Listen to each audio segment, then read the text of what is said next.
Temp check. What kind of summer are we having this year? A family road trip summer? A beach bum summer? Or a wake me up when the sun sets summer? With Instacart, choose your own adventure and skip the shopping side quests. Where available, you can get ice cream delivered to your hotel, sunscreen to the pool, or cold brew to your bed. Well, door, in as fast as 30 minutes. Wherever you find yourself this summer, you can get the goods. Download Instacart for free delivery on your first 3 orders. Offer valid for a limited time. Minimum $10 per order. Excludes restaurants. Additional terms and fees apply.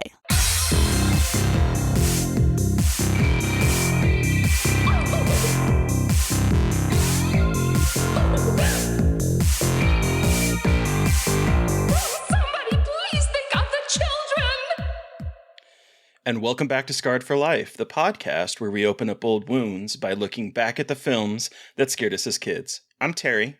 And I'm Mary Beth. In each episode, our special guest brings with them a movie that traumatized them as a child. This week, we're so excited because our guest is Stephen Graham Jones. He's a prolific author who's written novels such as Your Heart is a Chainsaw, The Only Good Indians, and Night of the Mannequins.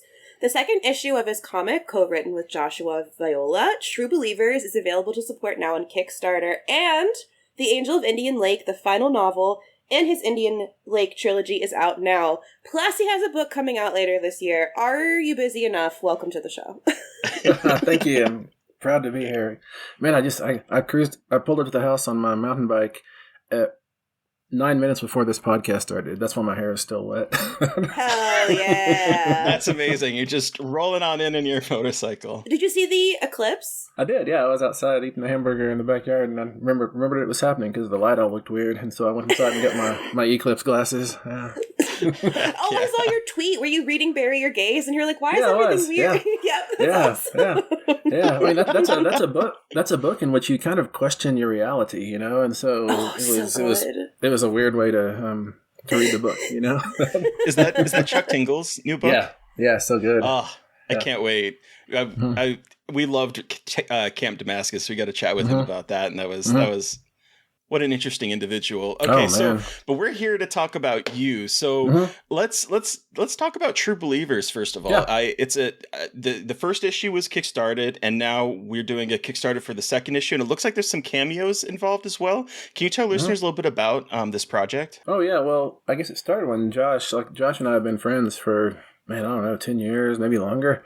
We live pretty close to each other here in Colorado, and he called me up, we ran into each other at a convention, and he said, hey, why don't you write a comic book for this?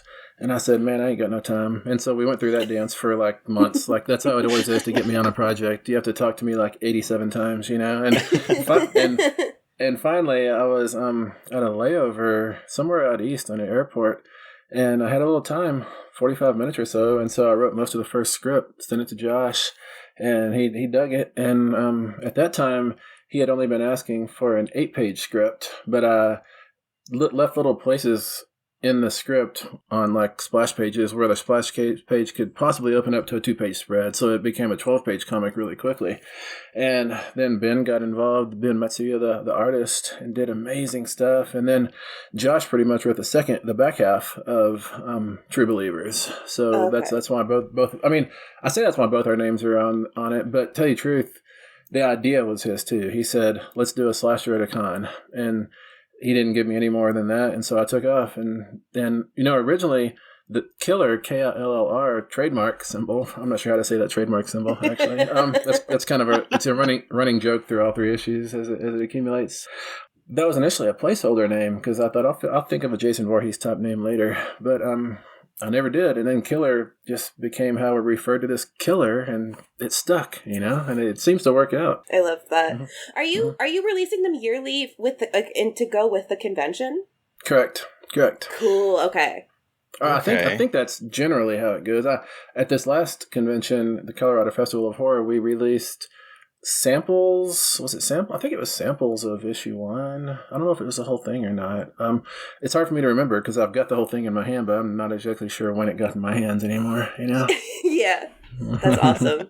Well, and like I've talked to you about True Believers before, and then Earth Divers was also the comic that you worked on. Do you have any more comics that you're working on, or is that something you want to keep diving into? Yeah, Earth Divers is going to be wrapping up soon. Before that, I've done Memorial Ride, I've done My Hero, I've done some one-shot things for different places.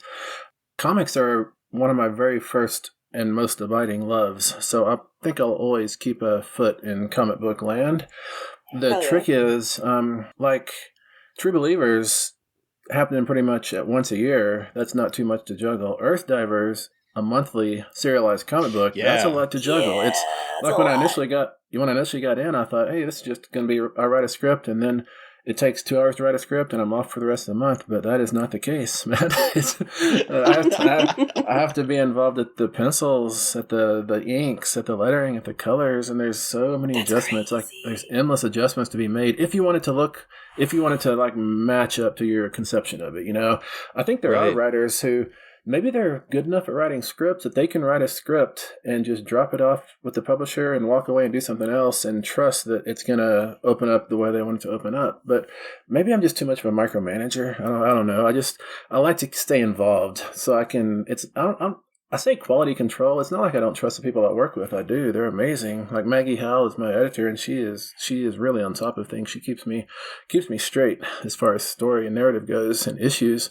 But, nevertheless, I feel like I would hate for something of mine to find the shelf and for it to have some glaring error or just an absence where I could have made something better, And so therefore I stay involved the whole way. That's cool. But it must give you a better appreciation, though, for, like, all of the work that goes into making a comic. Because it's not just, someone throws a script down and someone just, like, colors it. Like, it's so much more, like, the layering up of all of the different parts. Like, you must have such a deeper appreciation for the medium. Not just the medium, but for the creators, because they're most, like, artists, just because drawing is art is so work intensive, they can generally just juggle one title at a time.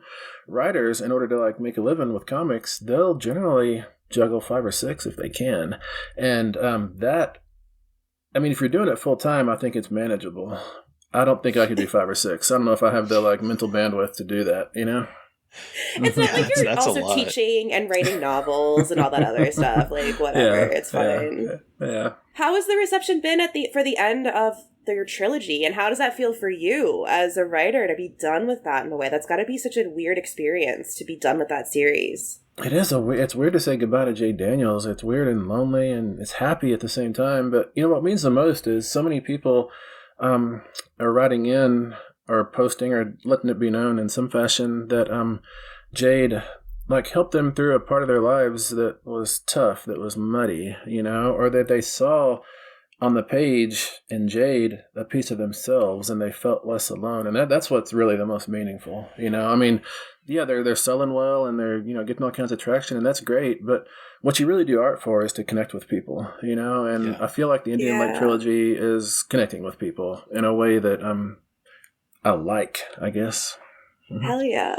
Mm-hmm. I mean, that's got to be crazy to have such an impact. Like, that to me is, like you said, like, what art is so good at is making connections with people. And I know we met someone. So we were, side note, we were Terry and I were at a film festival. We went to a bookstore called Borderland Books in San Francisco.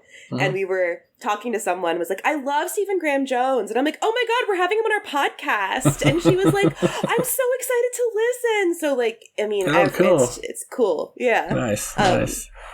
Yeah. Yeah, if you end up in San Francisco, you need to go to Borderland Books because they are huge fans of yours. Slick. And also it's all horror sci-fi books at this bookstore. So, like, that's it's nice. cool. And it's right on the main street of Haight-Ashbury by Amoeba Music. So, like, it's the place to go.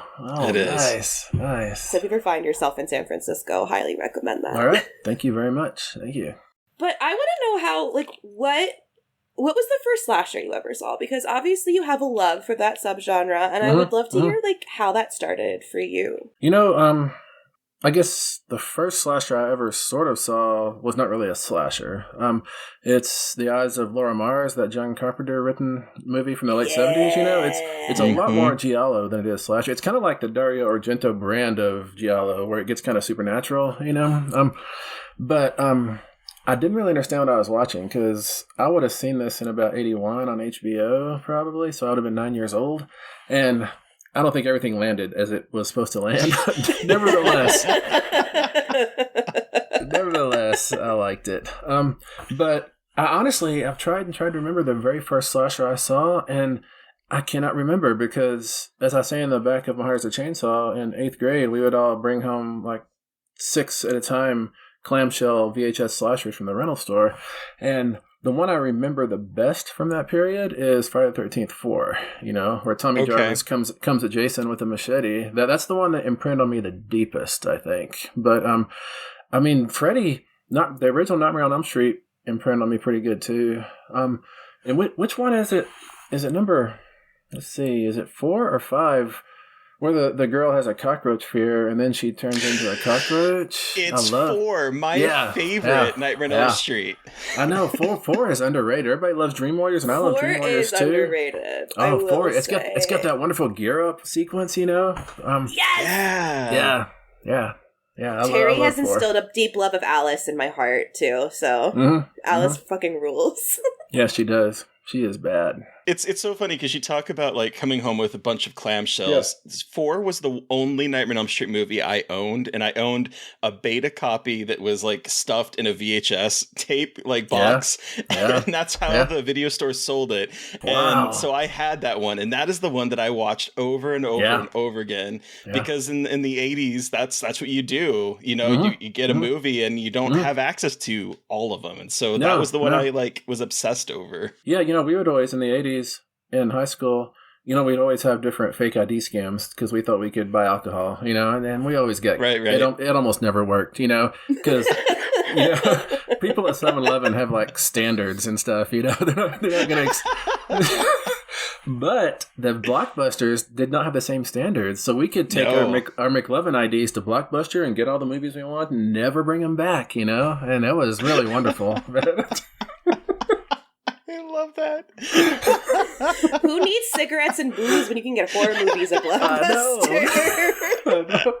I always feel bad because Blockbuster like fell apart. Now I wonder, was it us getting movies with different names? Single-handedly you that took down the Blockbuster with your fake ID scam. Oh man, so we're kind of talking about like childhood stuff. Do you remember how you got introduced to the horror genre? I do. It was a Thanksgiving when I was probably, if I had to guess, I was 10. I was the oldest grandkid, the oldest cousin. There were probably like a passel of 10 of us, maybe 12, I don't know. And every Thanksgiving we'd all meet at my grandma's house, and the adults, they just wanted to take off and play cards or something. They didn't really want to mess with us kids, of course. And so they had to find something to do with us, and they couldn't let us play out in the pastures because it'd be November, so there weren't snakes, but there was all kinds of trouble to get up to outside, because it was West Texas. And this Thanksgiving, my uncle shows up with a VCR he had rented from the gas station, one of those big ones. It's like so wrapped in plastic, it's like in 2001. Yes. So if you drop it, it's not going to matter. And he had gotten a handful of Disney movies, just kind of randomly picking them off the shelf at the gas station. And one of them he had got was Watcher in the Woods. And so we got stashed back in my grandmother's bedroom, all like 10 of us. And I was the oldest by 3 years. And the rest of the kids, they just rested on the ground for 2 hours. But I sat in front of that TV and I watched Watcher in the Woods, and that fundamentally disturbed me, and that movie still creeps me out when I watch it. It's really freaky. We actually, someone brought that on as a pick one time, and that was the very first time that I'd ever seen it, I'm pretty sure. Yep. But it still as an adult, it's freaky. It is. And did y'all watch the extra features on that one? No. Yeah, it's got some original endings that go really creepy and dark, man. Like it kind of got Disneyfied or sanitized for theatrical release, but man, it's got some original endings that are actual horror. Yeah. Wow. Okay. Yeah. I mean, Disney at that period was doing some dark things, like surprisingly. And I think it's so funny to see the corporation now and what it puts out for kids and how, gentle it is. Whereas like in the 80s, man, between that and like, I'm trying to think of some of the other ones that were Disney-ified back then. But like there was a lot of horror adjacent or horror things that were just, I think took kids seriously, really. Yeah. And I didn't agree. like try to talk down to them. You know, what's it? Mallory O'Meara, she talks about that big demon in Fantasia, is that right? That one that comes up over the mountain? Yeah. And how that scarred like a whole generation. I believe her. I've still never seen Fantasia. Maybe I'm too scary to see it, but I don't know. There's some great moments in Fantasia, How do I will say say. this? Get fucked up and watch it. If that is something that you enjoy doing. It's fun to watch that way as an adult. For sure, because it's pretty. It's just like it's really if you love animation, it's worth watching. Absolutely. Yeah, I think that's why I've never watched it, because I always think it's like a look at our cool animation, you know, how we can be syrupy and mix it with music, you know, and that's all. And you're right, that's really neat and fun to watch in certain circumstances, you know. In certain circumstances, yes, absolutely. But so you saw Watcher in the Woods? How did that affect you? Like, did you have, I know we'll talk more about your Scarred for Life pick, but like, did that give you kind of an interest in looking into horror from there? Like, what was that like? Did it set you on a path? You know, I don't know if it set me on a path, but it did imprint upon me. Like, okay. I feel like this whole Indian Lake trilogy that I did feels a lot like me paying homage back to Watcher in the Woods. It's about a little girl who gets lost and then comes back, 10 years later or whatever. And that's kind of what the story that Angel of Indian Lake is based on, called Raphael, at Random Cemetery Dance back in 2006. That story is, like, to me, fan fiction of Watcher in the Woods. And then Indian Lake comes from Raphael. Wow. That story is still finding ways out through my fingerprints, I guess. But, cool. But no, Watcher in the Woods didn't tell me to go hunt down horror.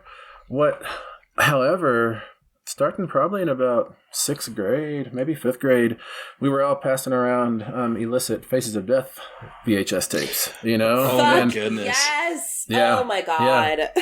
And they were like that and Queen's Greatest Hits were like the two contraband medias, you know?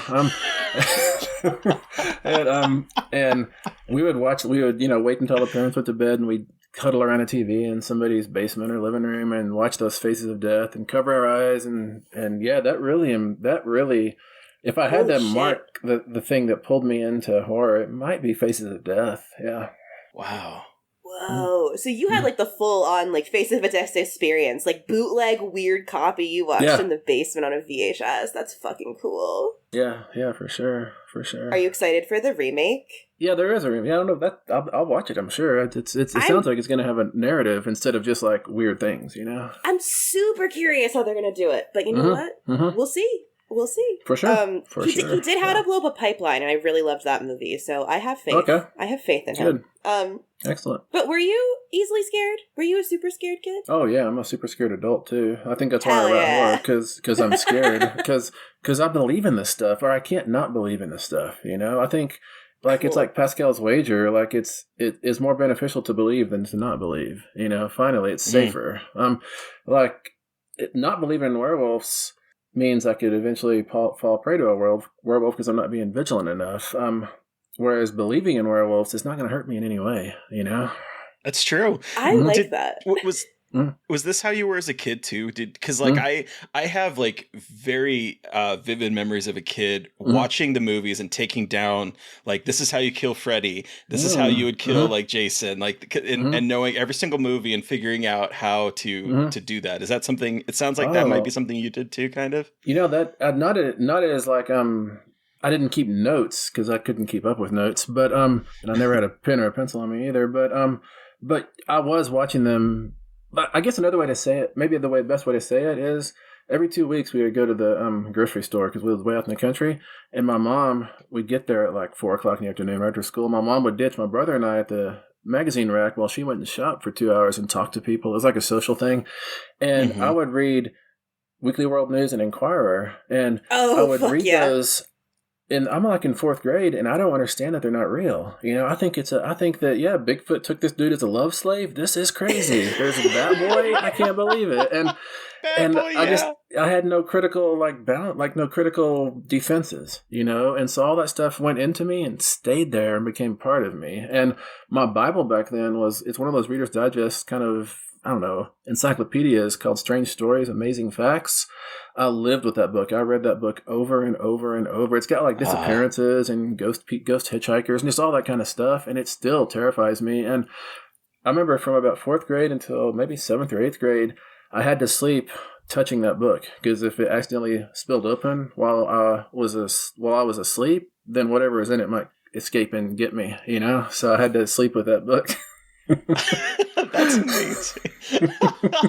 That's fucking It's so incredible. funny the things we do as kids that it's like I got to do this, otherwise it's going to get me. Exactly, man. I do want to focus on so the Weekly World News. That's what it's called, right?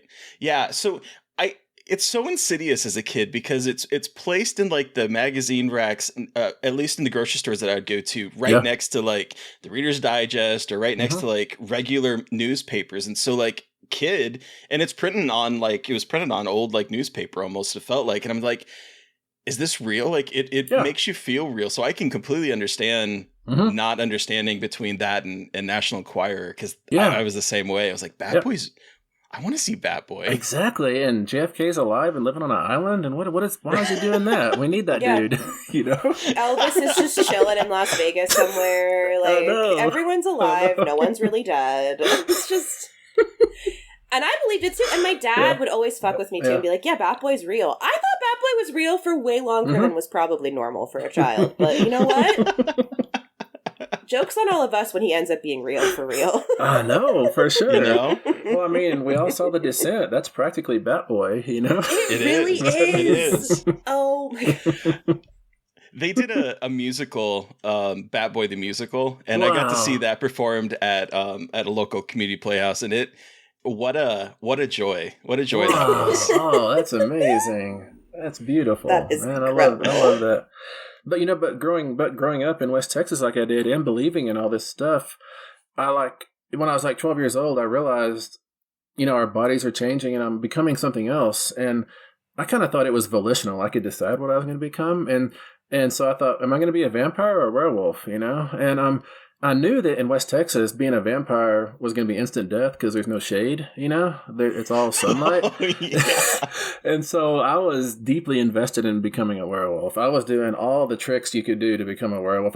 Somehow I found lore, and you could get bitten by a werewolf, but I couldn't find any werewolves to bite me, And one way I found to become a werewolf was if a werewolf had left a print in the ground and water had filled that print, and you drank water from that print, you'd become a werewolf. And what? Oh, yeah. And so I went to lived with my grandma a lot, and she had a really muddy long driveway, and I got the garden hose out there and I got it real muddy. And then I went to sleep and got up the next morning and ran out there, and sure enough, there were these big prints all in it. And I mean, there's a 99.9 chance it was all of the dogs we had, but but I could tell myself it was a werewolf. And so I got down, right. I drank all the water from the deepest print I could find, Did it work? Are we secretly talking to a... I mean, you're wearing a part wolf shirt, so I feel you're... Yeah. Wait, where in West Texas did you grow up? Oh, 20 miles east of Midland, Texas. A place called Greenwood, and also Stanton. I only ask because my aunt has family in Alpine, Texas, which I'm not sure if that's considered West Texas, but it's very, I know it's very it's very rural, to put it lightly. It is. There's a lot of cattle cattle ranches. Yeah, people who aren't in West Texas call Alpine West Texas. We in West Texas call Alpine kind of South Texas, but technically it probably is West Texas. Again, it's way down. I don't know Texas very well. Yeah, so. Yeah. I wrote a werewolf novel set on Alpine actually, but I never published it. It wasn't good enough. Yeah. Oh. Well. Wait. So we'll probably get into this with your pick, but before I won't ask about werewolves yet. But what is the scariest movie you've seen as of late that has scared you and reminded you of being a kid again? That's a good question. Probably Talk to Me. I think Talk to Me was pretty disconcerting. Okay, cool. Yeah. Yeah, that one messed me up seeing that one. That was a good one. Yeah, it was. That's the new disturbing movie of the century, this century, which I'm okay with. It's wow, off-putting. Yeah, it really is. It really is off-putting. I agree. Yeah. All right. Yeah. So, Stephen, we've talked about your horror history, your works, but what movie did you bring with you today for us to discuss? Joe Dante and John Sayles' The Howling from 1981. Fuck yeah. All right. In The Howling, after a bizarre and near-deadly encounter with a serial killer, a television newswoman is sent to a remote mountain resort whose residents may not be what they seem. All right. So take us back. How old were you when you saw this? How did you see this? What about it terrified you? Give us your horror story. I want to know why this was your Scarred for Life pick. You know, I wish I could tell you the exact age I was. I was in first grade or second grade. And the way I know that is because from my first and second grade, we moved into town. And the house we moved into town in Midland, Texas, had cable still hooked up to it. So we just plugged the TV in and had cable. And I had always had like 2.5 stations. So I was watching like Father Knows Best and Leave It to Beaver and Gunsmoke. Those were like the things I thought were real. But then suddenly HBO, like Flashdance and all this stuff. I had no idea that there was movies like that. And somehow I got left alone in the living room, probably not at the house, but at least in the living room. And The Howling was somehow on HBO. That's my best guess. It was on television somehow. I guess... I don't think it would have been a VCR tape because that was like 80. This would have been 81, 82. We wouldn't have had a VCR really. They weren't that popular or they weren't that pervasive then, I don't believe. But I remember watching it. I don't think I saw the whole thing either. I think I came in probably 20, 30 minutes into it. So I didn't, okay. I don't think I would have understood the story anyways. But the part that scarred me were those claymation werewolves standing in the road, because part of me could tell those aren't 100% real, but that just made it worse, like it wasn't me seeing through the effects. It was me being like, these monsters are even weirder than I thought they were, and that really was disturbing to me, and it really imprinted on me quite deeply. And I've been watching The Howling closely for like the 40 years since then, Wow. Yeah, I can imagine seeing that sort of claymation, because it was claymation, wasn't it? Yeah, it was. Yeah, and stop motion.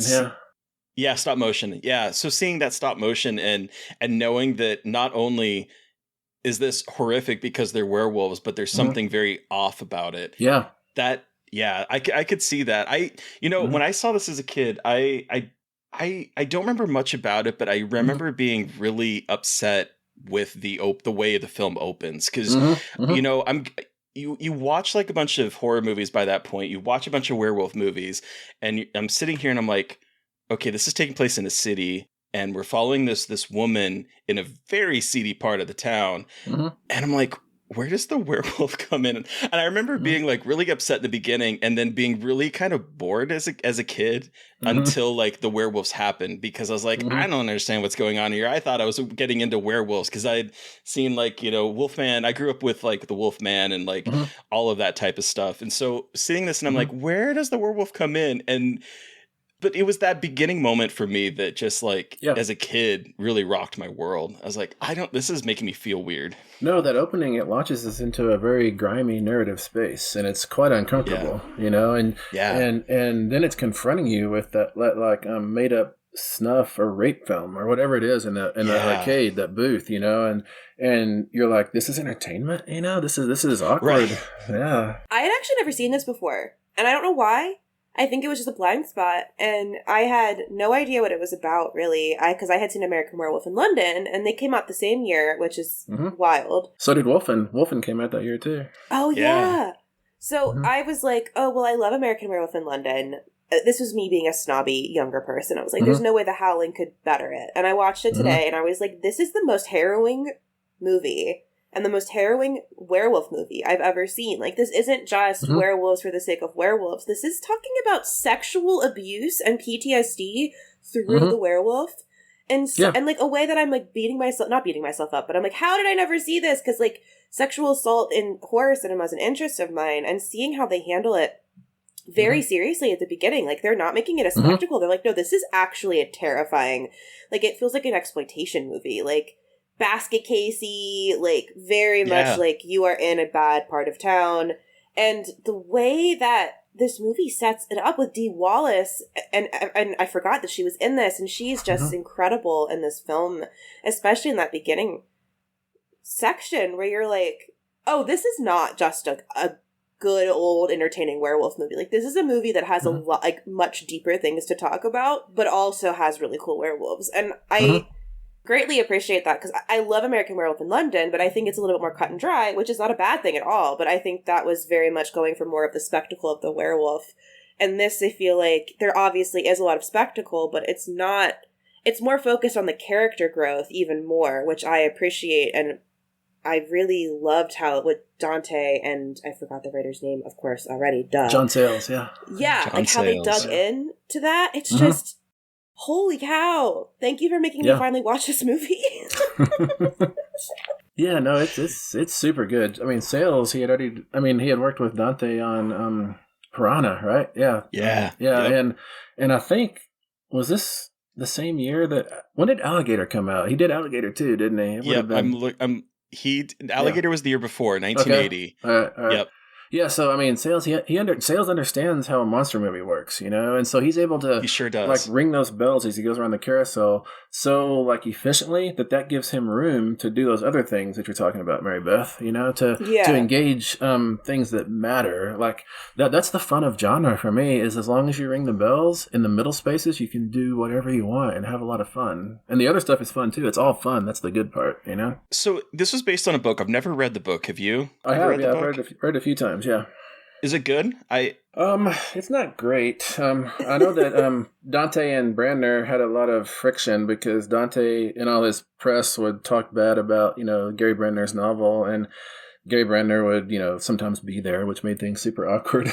but it's the same thing that Kubrick says about The Shining. He says you take he considered The Shining to be a cheap genre novel that you can take the structure from and put some real character in, which I don't necessarily agree with that, but I think that's what a lot of directors were thinking, is that the genre fields are lucrative to mine if you have the nuance and the character development abilities to tell a real story, And I'm not saying for sure that's how Joe Dante went into it, of course, but I do think Joe Dante, the same way Spielberg improved the novel Benchley's Jaws, I think Dante improved Gary Brandner's novel The Howling, Yeah, so I've not read it, but I did look at, like, the Wikipedia has, like, a plot synopsis of it. So I was kind of digging into that to sort of see what the differences were, because I heard that from what I had read, it was different than Joe Dante didn't necessarily like it, hired John Sayles to come in and basically rewrite the script. And I can see, like, some of the, particularly, like, the opening, kind of the seediness. The book seems to make it a little bit more explicit that she was sexually assaulted and had a miscarriage, but like, it still has similar beats that I can see a through line. But I think what John Sayles does is he makes it really uncomfortable, because there's some satire in this movie, just like there was in Piranha and Alligator. There's some silliness in it, and there's some fun. But when you have that mixed with the very intense subject matter that it's tackling, it does kind of put you in an uncomfortable place that I think is intentional and really elevates the film for me. Oh, I completely agree. And I do think that Sayles and Dante are kind of poking fun at the, New Age therapeutic movement that was big at the time, I got the Brood vibes a little bit. Have you seen the Brood? Yeah. It felt very much like that getaway in the Brood, but it felt like it was making fun of that. When did the Brood come out? Oh man, if I had to guess, I'd guess 82 or 83, but I'm not sure anymore. 79. Okay. Yeah, so that's a long time they're operating in a similar time period of, like, New Age weirdos in turtlenecks and nice cardigans telling women how to feel about their own sexuality. Exactly. But also there's the hardly whispered message that you can't trust these authorities. These authorities are monstrous themselves, of course. Like this guy who's like Dr. Wagner, who's the expert, the TV expert. He is part of the problem, He's not actually there to help people. He's there to feed people to the colony sometimes. Just casually getting people, like, luring people to your New Age therapeutic place to feed them to your werewolf priestess, who just, like, is so obviously a priestess. Can we talk about her? Because, like, Dee Wallace and her husband come to this colony. There's like a nice beach party. Everyone's vibing. And then there's like, everyone looks like a normal, like, Northern California, like, kind of vibe. And then there's the priestess who's like in all black and has like a headband and just looks like a wolf. And you're like, well, there she is. Mm-hmm. And I love that though, but it's just very funny where I'm like, well, yeah, we are not wasting any time telegraphing what's going on here. And I appreciate that. It's just very funny. And it's wonderful. I like that a lot too. And she doesn't like cloak herself. Everybody else speaks in double entendres, but she pretty much speaks in like single entendres. You know, her and her brother TC, I think is his name. And then of course like fur the whole time, and I'm like, I mean, are we? Yeah, I know. And Eddie Quest is their brother too. You know, that's kind of neat. This whole Quest family, like, you know, I've got a list of aliases that I always think I'm going to use at hotels. I never do, but one of them is Eddie Quest. Like Eddie Quest and John Lee Pettimore. Those are my two main aliases I want to use. Oh my god! I like how you have them to use them, but never do. You're like, ooh, no, never mind. You're like, I'm gonna do it. Nope, never mind. I love that. Yeah. Wow. So I gotta know, because like we talked before we started talking about this conversation about the Howling. You mentioned werewolves.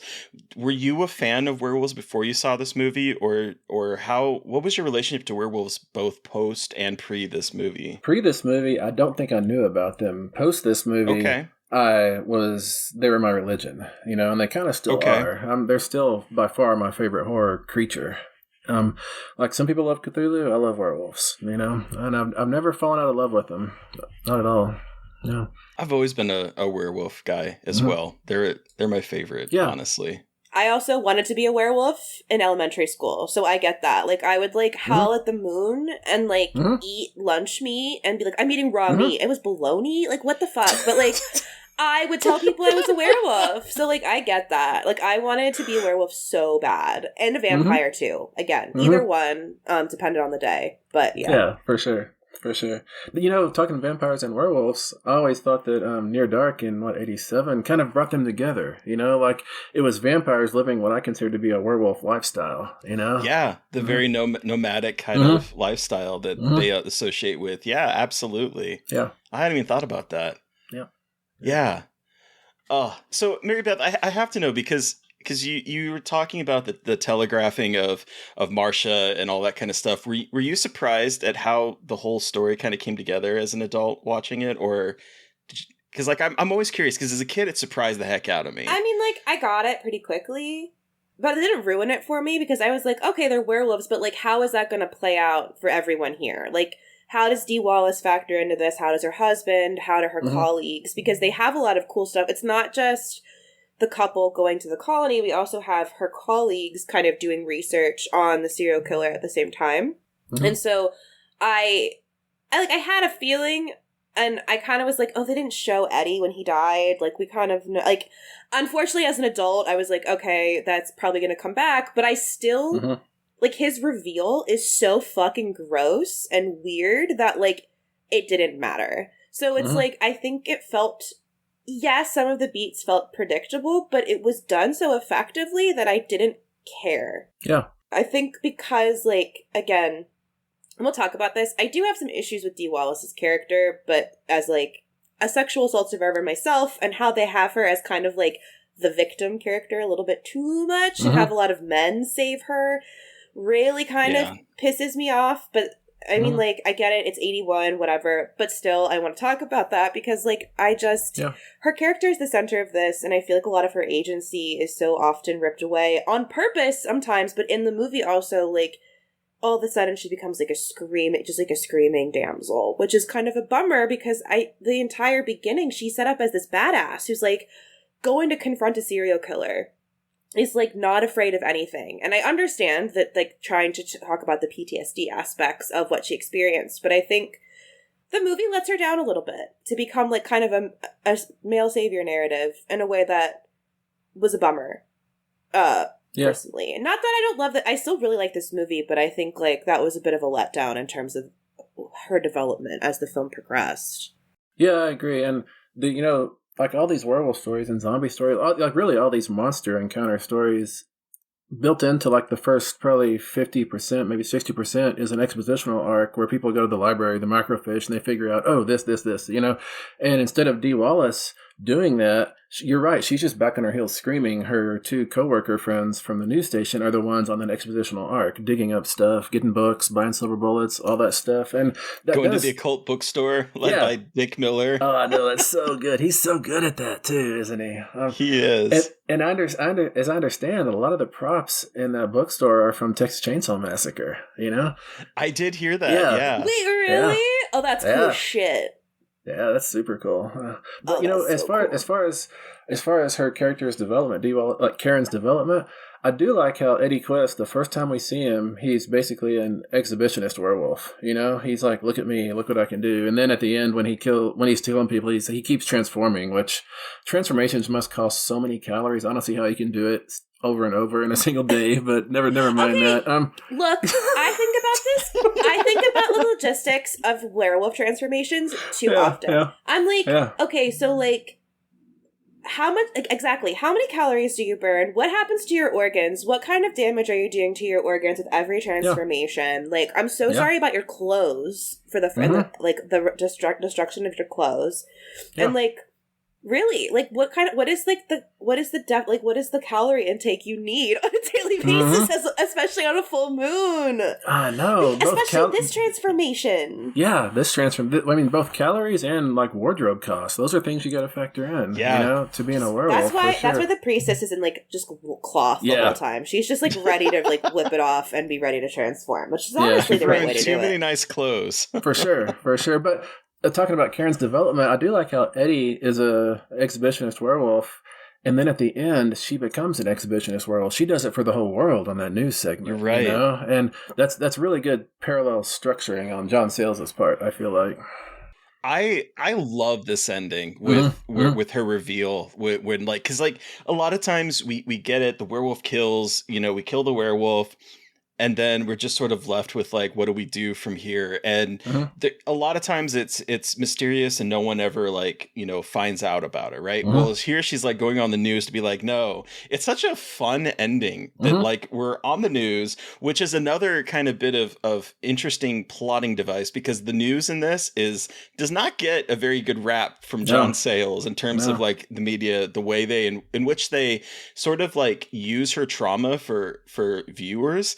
And then also the way in which like the news is just recycling a bunch of like really big grandiose stories, so that the point when she transforms in this harrowing moment at the very end, we get like little clips of people like, special effects these days, it's like no one believes it. And I just love the way in which it sets up the media to be like, oh, they talk about everything that this could just be fake. Like, we're just not even gonna like listen to it. It's such a smart ending. Well, and it feels so modern. I feel like I know it's not a new ending, but it just, especially with the way that this film focuses on watching, which I was really, really impressed by from the very beginning when she goes into the porn theater basically, and is watching a woman be like aggressively raped, and we don't know if it is an actual snuff film or whatnot, but there's this emphasis throughout about someone watching you. And we talked about like exhibitionists, because there's even a moment when she goes on to the news for the first time before they go to the colony, and you see the aperture, like look at her, and you just it just rings in a really smart way for a 1981 John Dante werewolf film about the male gaze. And I don't think it was like intentionally male gaze, but with her and the way she is constantly being looked at and picked apart, it is a really fascinating look at looking and gazes, and how the body, particularly female bodies, are just like used for information and spectacle. And it's so smart in how it like it doesn't hit you over the head with it, but it visually telegraphs that so well. It's like, I'm surprised more people don't talk about that, and how like this is a movie interrogating how we look at people and their trauma. And I just think that's so amazing for the 80s. And we don't really think totally about agree. that being a thing in Well, the 80s. tell you the truth, Yeah. I think you can go from Peeping Tom in 1960 to The Howling in 1981 to Jordan Peele's Nope. Those are like a spectacle gaze trilogy. It feels like, you know. Yeah. Mm-hmm. Oh yeah. I could that's interesting. Well, I was thinking very about this. You were talking about the way in which the male gaze on Karen, because there's that moment where, you know, they have her up on to like present, and it's the moment when she's looking at the aperture and she sees the porn film play in it. And meanwhile, they're talking about the culture of violence, and they're really hyping up, like, you know, violent media. And she freaks out because she's having that PTSD moment. And her, like, the manager, I'm not sure what they call him, but the person that's in charge is like, maybe she's pregnant. Like, just dismissing her for her woman problems is basically like what. Yeah. And there's so many little digs in here that are just so interesting in regards to what you were talking about, Mary Beth. Yeah. No, 100%. I agree, man. Yeah. You know, I wonder with Eddie Quist's, like, exhibitionism, like, I wonder if it is just like a fetish of his, or if he's trying to knit together the werewolf world and the human world, like that, because that's what that act does. You know, it exposes werewolves, and the world then has to contend or deal with them. And so, I mean, he is a bad dude. He's serial killing. He's doing all kinds of terrible stuff. But I mean, I wonder if his like his major malfunction is that he's tired of being dismissed by the world. Well, I think that the movie also kind of addresses that a little bit, where there seems to be like a friction in between the colony about whether they want to hide, because there's a comment about how, you know, society has moved on and we haven't moved with society. And so it does seem that there's a little bit, I kind of wish there was a little bit more to that the movie dug into a bit more, because it does seem as if, like, there is that schism of like, should we show ourselves to the world or what? And I think it ties into Eddie's character, and then of course what happens at the end. It's I don't know. There's some interesting thematic things in there that still resonate. I agree, and I mean, it's kind of like it's teeing up the ball for True Blood to out the vampires, you know, and have like I feel like that's a direction that the Howling series franchise could have gone. You know, that would have been pretty cool. Now, one thing that I'm obsessed about, I think one of the reasons I really like werewolf movies is the transformation sequence. I think those are always like the big things, whether it's the way in American Werewolf in London, or this, or even like in Trick or Treat with the way that the women's like skin just slides right off their bodies. It's so fascinating.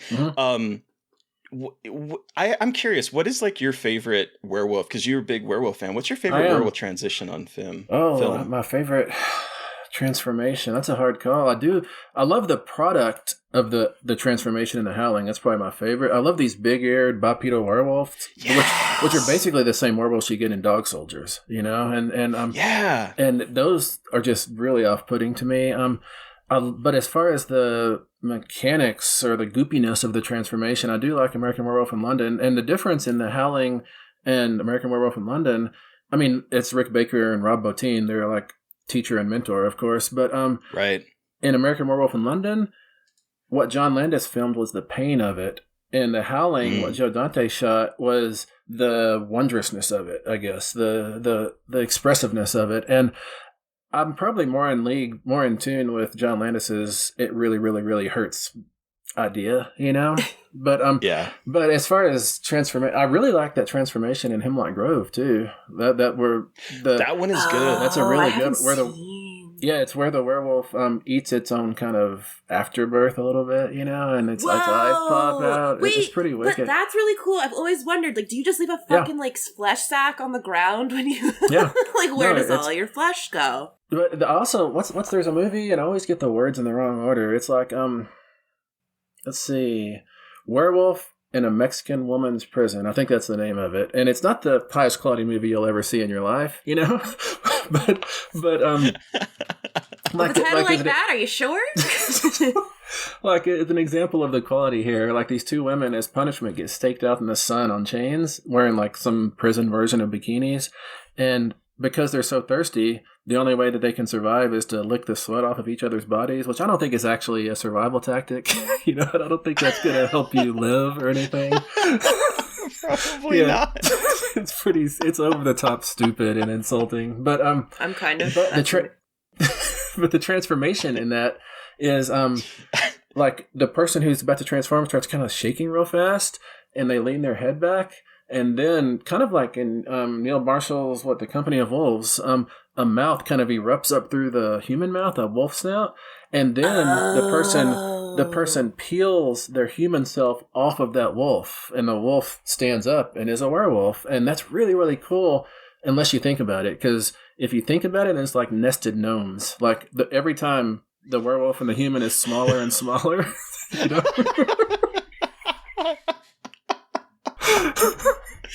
Oh my gosh, can you imagine a story Russian nesting in which dolls the werewolf... of werewolves. They have like an expiration date because they know they're just going to keep getting smaller until they blink out of existence. Yeah. Oh my god! And then we're plagued by atomically tiny werewolves that we can't see, and they're getting all of us, and we all become a society of werewolves. Oh my god! We've written something. Cut this out, Terry. We've really got something on our hands here. That'd be fun. But I never liked like in Twilight, I guess, where Jacob and his pack transform, like they run through the tall door, and they jump and they come down as werewolves. You know, like that to me, like you're not paying the price for these powers. You know, and I do appreciate in Twilight how they think ahead and they tie their clothes into a pouch on their leg, so when they come back to human, they've got some clothes to put on. That's the one pro. That's the one pro. That answers my question in one place. Oh my god. So I'm glad that you talked about the bipedalness of these werewolves, because honestly, this is the kind of werewolf I love. This is the kind of werewolf that is a werewolf to me. Like I appreciate American Werewolf in London, but the fact that it's kind of just a big wolf, or like Twilight, where they turn into wolves. I'm like, no, I want a wolf man. I want a man or a woman that is also a werewolf, that stands on two legs, that is the big hulking beast. And I love the design on here. Like the moment when Terry, which you never hear my name in movies. And so when I hear Terry, I'm always like, it's Terry. And I think it's funny because her boyfriend maybe is Chris, and that's my brother's name. So it's really weird. That is weird. Chris and Terry in this. But yeah, so that moment when she is like being chased by him, and we get to see like the bigness of the werewolf and those big ears. I love the ears. What big ears you have. Exactly. So Exactly. good. This is the movie I think about whenever I think about werewolves, because this is what I want werewolves to be. I agree. I think in American Werewolf in London, it's kind of like a bodybuilder hyena, you know, and that's definitely scary. Don't get me wrong, but it's not the werewolf I want to subscribe to, you know. No. Yeah. You know, same. Actually, one of my favorite of all the werewolves is Professor Lupin in the Harry Potter series, you know? I love him. Okay. I mean, he is a CGI wolf, but he's like lithe, and this is a werewolf that can run through the trees like a cheetah, you know? It's really, really fast. I did like the design of his werewolf, like the hairless, like sickly looking freaky thing. I'm like, that I like, because it feels uncanny. You're like, something ain't right there. It does. But the Howling werewolves are also kind of horny, which I am into. You know what I mean? Like, I mean, obviously, like, one of our first transformation sequences is while people are fucking. But there is just, like, this, like you talked about, Stephen, with, like, the pain in American Werewolf in London, in The Howling. It feels almost erotic. I wouldn't say fully erotic, but, like, when his face is pulsating. And it just, like, and the howls feel, like, desirous. It's very kind of, like, sensual more than I've ever seen with a werewolf transformation, which I'm super into, which is, like, so interesting to think about, like, pain and pleasure, very Hellraiser vibes to the transformation. Yeah, that's a good point. Maybe Clive Barker was born artistically when he saw The Howling, you know? There you go. I do love, so, like, the idea, I think my big problem with the script is there's a lot of really good ideas that I kind of wish that they had fleshed out a bit more. And so the idea of, like, repression is a thing that starts off this movie, where it's like we have the doctor talking about how in polite society we're basically trying to repress the animalism inside, and we have that represented with Karen's husband.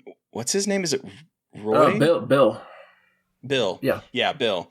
So we have that with Bill, and where like he doesn't eat meat, and he goes here, and after he gets bit, he's like, "Oh, this meat's really good." He's like giving into those animalistic, urges, and so there's a little bit of that in here, and I kind of wish it went a little bit further, to be honest, with sort of that repression, because we have like the idea of like polite society and, trying to basically what elevates us from wolves or from animals. And Karen even says at the very end, in an interesting way, where she says, she talks about the choice that makes us human, and for some that choice was taken away. And I think that kind of also ties a little bit into like the idea of that if she was sexually assaulted, that was taken away from her too. And so there's some interesting ties there with repression and stuff. And I don't know, just like some of the other things that are in here, I kind of wish, and maybe it's because you have to rewrite a script, and so you're trying to do it really quick, but there's some things in there I wish were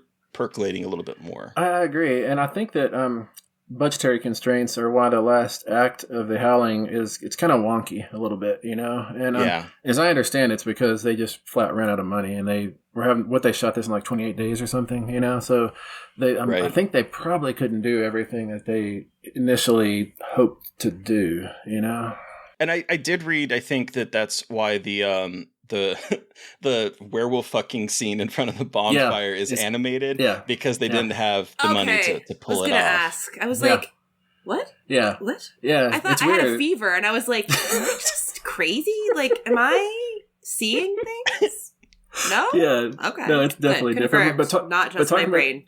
Talking about that, like repressing the animal instincts, that was also like something I'm very interested in as far as werewolves go. And so when I did my novel Mongrels, which is a werewolf novel, there's a chapter that deals with that, like the werewolves who decide to tamp down their instincts and live as people in the suburbs are what other werewolves call sheep, And the problem is that those sheep, once or twice a month, they kind of wake up and sleepwalk and go out and kill people. So they're actually worse than werewolves because they don't know what they're doing. They lose it.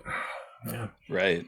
Have either of you seen The Howling 2? I've heard it is not good, but it's not great. I've seen it once. It's very different tonally, I feel, from what I've seen. It is, yes. It's not great. Howling 3 and 4 are pretty solid, actually, I think. Oh. Yeah. I don't think and there's like 7. Yeah, there's a lot. There's 7 sequels. Yeah. Oh, yeah, and really? I think the most recent one of the most recent ones is kind of like a reboot, if I understand. And number 4 is actually a more faithful adaptation of the novel than The Howling is. Let's see. Is number 2? Is that My Sister is a Your Sister is a Werewolf? Your Sister is a Werewolf is number 2. Yeah. Yeah, that's right. And one of the later ones, I'm going to guess it's 5. It could be 4. I don't know. The werewolves transform. The transformations are wild. It's no longer latex bubbles in a face. Now the way they transform is they melt like Crayolas in the sun into a puddle, and they rise again as werewolves. It's wild. Oh, wow. It's like a butterfly. You melt down and then you reconstitute yourself. Oh, wow. Yeah, it's pretty out there, man. Yeah. That's wild. Yeah, no, for sure. So we need to talk about the final shot of this movie. I know Mary Beth is obsessed with the slow pan out. Well, okay. Or pan in, actually. This movie is incredibly bleak. We have this, it starts with a sexual assault, and it ends with Dee Wallace getting shot live on camera with nobody believing that werewolves are real. It is... her trauma has basically changed her into something she can no longer stand to be, and she has to be destroyed, which is a whole can of worms that annoys me. But 1981, I'm trying to keep the context in my head. But again, it's bleak, and all of a sudden we have this bleak ass ending, and then we go to a diner where everyone is watching the news, and the guy orders a drink and a food and goes, "Hamburger for the lady." And the camera pans over, and it's our priestess, and he says, "How do you want it cooked?" And she goes, "Rare." And, if that is not the funniest, darkest, in other movies, I'd be like, are you fucking serious? You're ending it on that note. But for this movie, it just, the pitch black comedy of it all, and then to just with the credits, slow pan onto a piece of raw hamburger cooking on the grill. I mean, come on. What a perfect ending for a werewolf movie. So tongue-in-cheek, so pitch black. No, I totally agree. It's wonderful, and I love how it holds on that sizzling hamburger through the credits, you know? Like through the credits. Yeah, you watch a cook. You watch a cook. Yeah, you do. And it's so neat how that dude, he says a steak for me and a burger for her. It's like that thing at the bar where you buy somebody a drink, but instead of buying somebody a drink, you're buying them a burger, which is a weird thing. I love it. Yeah. For the pretty lady, a raw piece of hamburger. You're like, I've never been more turned on in my entire life. Like this woman who was like oozing sexuality most of the movie is like rare. And you're like, God damn it, this is so good and so ridiculous, but so fitting for this whole movie. Yeah. Fuck. Yeah, it totally is. Even before that, though, I love that because so the news lady's turned into a werewolf. One of the kids says as they're watching it, right? And she looks like a cute mutt. It's just a close up of her face, and she looks like she looks like a Pomeranian. Yeah, she does. Well, yes. People say she looks like a young Wookiee. You know. Oh my God, she does. She does. She really does. I was like, she doesn't look scary. She kind of looks so cute. I'd keep her. Yeah. She's like, little button nose and everything. I talked to Dee Wallace in a green room once about that final scene, and she was saying she had it in her contract where she didn't want to be like a grody werewolf, you know? Like she didn't want she didn't want a lot of stuff on her, so they had to find a way to make it like a kind of cute werewolf, you know? It is a cute werewolf, but I love this little cute dog. Like it adds to the horror of it. Is the one that gets shot down with like this really cute face, and then it cuts to an ad of a dog eating dog food. Yeah, and I'm like, that's so okay. Good. I see what you're doing here. And then it turns into her ordering the rare burger. I love the way that plays out. Oh, that's really good. And we get there through Mick Garris on a couch saying whatever he says, you know, which is so cool. Yeah. That was him. Yeah. Oh, Mick. Yeah, it's so cool. So cool. But I like that guy in the bar when the camera's panning down to get to her at the end. He says, he says, that was a real transformation. And they say, you're drunk. And he says, I might be, but that was a real transformation or whatever, you know? But that doesn't mean that it wasn't a real transformation. Yeah. Right. And no one believes him. Yeah. Everyone's just like, it's special effects these days. It's so good. You know, that bar feels like the same bar at the end of Elf when they're reading the Christmas list, you know? And that guy, he wants whatever he wants. And they're like, is that you? He's like, no, it's another guy.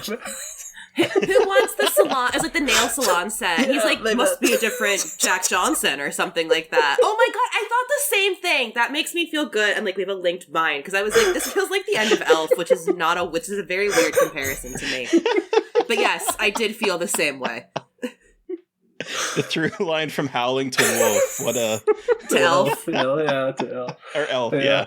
Yeah, I did Jon Favreau, were you inspired by The Howling? Yes or no? Yes, get him on the line. I want to know. Yeah. We must know. Yeah, it is weird that is her name Marsha? Is that right? The Marsha Quist? Yeah. That she wears the same clothes. Like she's like a superhero. She wears the same clothes all the time. You know, she's the Charlie Brown of werewolf priestesses or something. You know, she's got a simple uniform. Yeah. She knows what she needs. She knows what works, and it's perfect. I mean, you know, she's probably the smartest of them all because she knows what's going to happen to the clothes. So you might as well just like find something you like and buy 20 pairs of them. Cause totally agree, man. Yeah. And you know, nobody when what's the guy's name? The news reporter who gets the silver bullets, who looks like Seth. Chris. Chris. Yeah, Chris. I think nobody questions when he brings a hunting rifle into the news station. You know, like that's pretty wild. Like, what are you doing with that rifle? The 80s were a different time. Like a little 6-shooter or something. It's a big ass gun. Can't hide that one. I'm just gonna stand this in the corner. You don't worry about it, man. Yeah. Don't worry about this. we're diverting from the established script, but don't worry about this gun that I brought with me. Don't worry about it. It's totally fine. Nothing weird is going to happen. Yeah. Yeah. So one final thing, because the thing that's I think surprised me on this watch is I remember the humor. I remember like the werewolf transformation, but there are some actually terrifying moments in this. I think that the opening sequence where we're following her is just it's a perfectly paced little thriller all in on its own, where I was like tense even though I knew what was going to happen. Yeah. But I think the way in which, and it kind of ties into what you were talking about, Mary Beth, with like the way that she's always being looked at, where she's obviously out of her element in here and people are like staring at her, and she's causing everyone, all the men in the porno shop to flee because there's a woman in the porno shop. But like, God, a scary woman with porn. A woman can't have desire. Right. But the way it is filmed, it was so intense. And that moment where he is behind her and we can't see him, and we're just seeing the horrible thing that he's making her watch. It got me like really tense as I was watching it. And then also the sequence where Terry is in Marsh's house and it's so quiet, and you're just like waiting for something to jump out and chase her. Joe Dante's really good at filming those horror sequences. I think we think a lot of it with him with like the horror comedy of Gremlins and whatnot, but he is really good at creating a very intense set piece, I think. I totally agree. And that opening sequence, I mean, stylistically and camera work wise, it would fit in Taxi Driver. It's the same kind of stuff. It would. Yeah.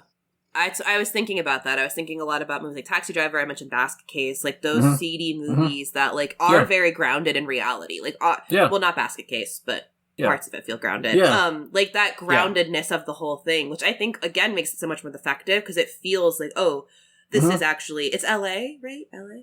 Yeah. Yeah.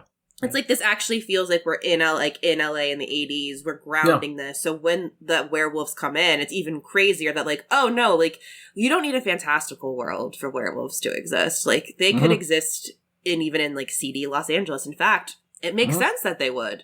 And I love that in terms of selling the fear. It's a very like Grindhouse aesthetic, or it would fit well on 42nd Street back in that time, in New York, that kind of stuff. Yeah. And I was just thinking now as you're talking, Mary Beth, that I think that might be what was so off-putting for me as a kid, because I grew up watching the 1930s, the Wolfman, where it's always, or even the opening parts of American Werewolf in London, where it's like in the moors, or it's some, fog and mist, and it's England. It's that kind of aspect. And here it's in a city and it's modern and it feels like we are in someplace that someone would actually live nowadays. And so I think that might have been one of the things that kind of caused me to be like, I don't know how I feel about this as a kid, because it's unlike anything that I'd ever seen before with werewolves. Yep.